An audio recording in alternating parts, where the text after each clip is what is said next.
அங்க வரை தேனி பக்கம் வந்துடாரு மாப்பிள, நீ தேனி பக்கம் வந்துடாத, வந்து முடிஞ்சா சரியான ஆம்பளை ஓ மீட்டிங் அடுத்த மீட்டிங் தேனி வந்து வரா. நீ நான் சொன்ன உங்க ஏரியாவா? இந்த ஏரியா அந்த ஏரியா அப்படியே கொஞ்சம் திரும்பி பாருங்கண்ணா.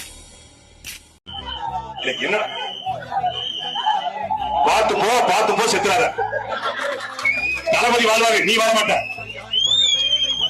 அங்கிருந்து போய் காதலினா இதுதான் இந்த ஏரியா டாஸ்மாக மூட சொல்லுங்க. போட்டு வந்து அவர் வாழ்வாரு. இதான் அநாகரிகமான அரசியல். பாத்தீங்களா? இதற்காகத்தான் இந்த தற்கொலை கூட்டத்தை, இந்த கேள்விட்ட கூட்டத்தை முடிக்கணும். ஒரு கட்சியின் கூட்டம் நிலையும் போது குறுக்க வந்து தளபதி தேனிக்கு வந்துட்டு உசுரோட திருவோட்டு அங்கதான் நினைக்கிறேன். தேனிக்கு வந்துட்டு உசுரோட திருவோண்டே அங்கதான் நினைக்கிறேன். ஏன்னா எங்களுடைய கரங்கள் தூய்மையான கரங்கள். மடியில கனமில்ல, வழியில பயம் இல்லடா.